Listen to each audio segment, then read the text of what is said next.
നിങ്ങളെ നിങ്ങളുടെ മതം പഠിപ്പിച്ച മണ്ടത്തരങ്ങൾ മറ്റുള്ളവരെ പേരെ അടിച്ചേൽപ്പിക്കരുത്. ആ മണ്ടത്തരമാണ് ലോകം മുഴുവൻ വിശ്വസിക്കേണ്ടതെന്ന് പറയാതിരുന്നാൽ മാത്രം മതി. അത് ചിന്തിക്കാത്തവരും അത് വിശ്വസിക്കാത്തവരും എല്ലാം വിഡ്ഢികളാണെന്നും പൊട്ടന്മാരാണെന്നും അവരെല്ലാം കൊല്ലപ്പെടേണ്ടവരാണെന്നും ചിന്തിക്കാതിരുന്നാൽ മതി. അല്ലെങ്കിൽ അങ്ങനെ വിശ്വസിക്കുന്നവരെ മുഴുവൻ കൺവേർട്ട് ചെയ്യേണ്ടവരാണെന്ന് നമ്മൾ വിശ്വസിക്കാതിരുന്നാൽ മതി. നമ്മുടേത് മാത്രമാണ് ശരിയെന്ന് പറയാതിരുന്നാൽ മതി. മണ്ടത്തരം എല്ലാവരുടെയും ഈക്വലി മണ്ടത്തരം തന്നെയാണ്.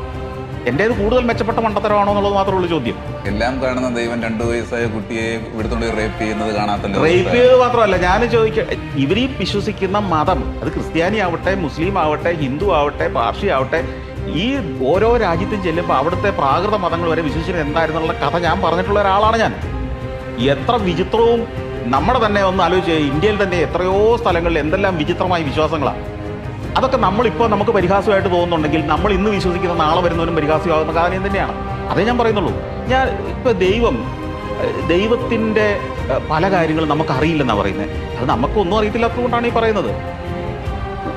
ഒരു 2 വയസ്സുകാരൻ കുഴൽക്കിണറിൽ വീണ് 48 മണിക്കൂർ നേരം ജീവന് വേണ്ടി യാചിച്ച് അവൻ ഒന്നും ചെയ്യാൻ പറ്റാതെ, അനങ്ങാൻ പറ്റാതെ ഒരു കുഴൽക്കിണറിനകത്ത് ശ്വാസം പോലും കിട്ടാതെ 2 മണിക്കൂർ കിടന്ന് ഇഞ്ചിഞ്ചായി മരിച്ചു പോകുന്നു.